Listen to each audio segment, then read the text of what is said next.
Hi, welcome to this class on data structures and algorithms.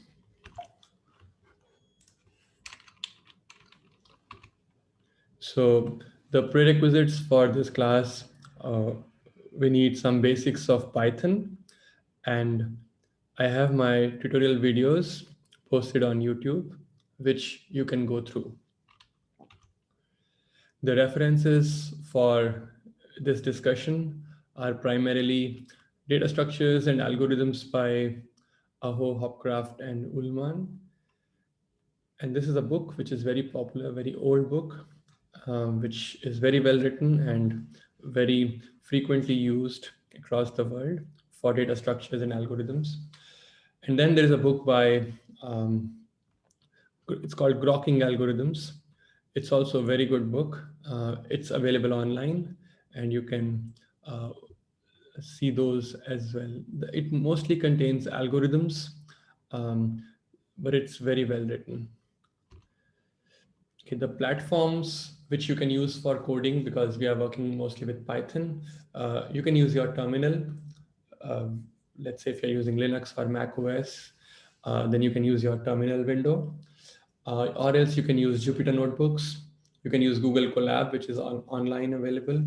Then you can use Azure Notebooks, which is Microsoft's platform. Any of these platforms. I prefer using terminal. Um, Okay, now let's come to the subject matter. What are data structures?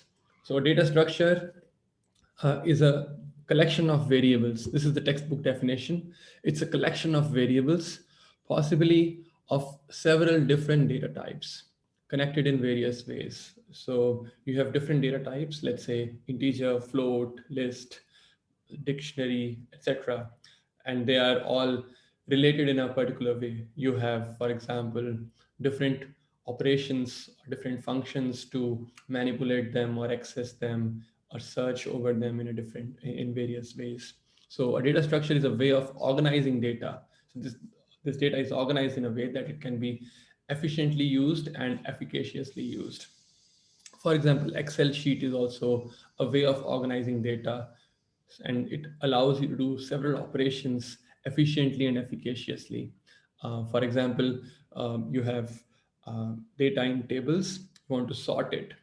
Then Excel has got very quick functions. Just with a click of a button, you can sort the data. It has a function to find something. You just type in the search window and it finds it out for you. That's another possibility, another operation. And then we could have certain operations which are not very easy to do in Excel. So every data structure has certain limitations, and so some things are very fast, some things are slow in a data structure. Uh, okay, so mostly the operations which we use in data to over a data structure are accessing certain information, querying certain information, and updating the data structure with the new information into it. And the advantage of using data structures is that it's a principled way, a very organized way of putting down everything. So your code is very well written, it's clean, it's easy to understand, easy to comprehend. That's why data structures are very useful. And since this is a machine learning course, even in machine learning course, data structures are very useful because we are doing a lot of programming. And if we have this basic understanding of data structures, then our codes are very clean and easy to understand, and also very efficient when you execute them. And also debugging becomes very easy. Now, let's come to the definition of abstract data type. What is an abstract data type? Now, see, there are so many languages, so many ways to implement the same thing. But abstract data type is like a black box model, or kind of model where you just specify what you want from um, uh, this whole model. So the textbook definition goes like this. It's a mathematical model with a collection of operations defined on that model. So just have a model and operations defined. How you implement it, that is not specified. It is just an abstract thing. So an ADT, abstract data type, is an abstraction of a data structure, DS, which provides only the interface to which a DS must adhere to. It just provides the structure and the interface or the operations which are possible. It's just an improper interface. It does not tell how the black box is implemented, right? Then a nice example is given. For example, an abstract data type could be a vehicle, right? A vehicle. What is a vehicle? A vehicle is something on which we can sit and it can take us from one place to the other. These are the operations defined in that abstract data type.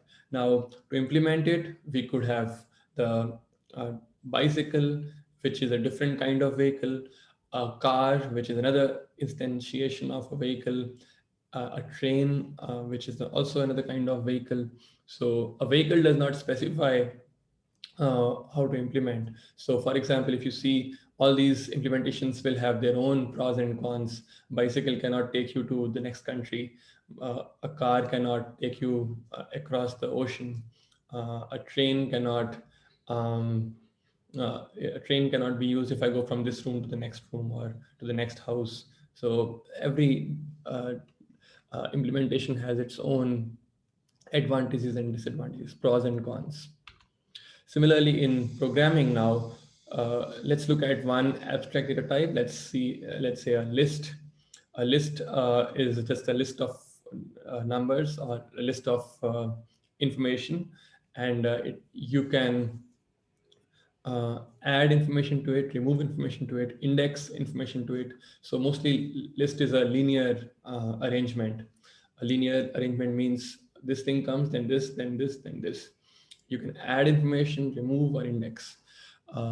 So in Python, you have seen lists. In Python, the list is like this. Let's say it's a list of numbers and I want to add a new number to it. I can add. I want to remove some number from it. I can remove. I want to index the number means when I say A of, what is the A5, let's say A3, then 0, 1, 2, 3. This is the third element. So A3 means the third element of A. This is 1. So in this way, we can index the list. And another kind of data structure which implements a list could be a linked list, which we will see in next videos. Thank you very much.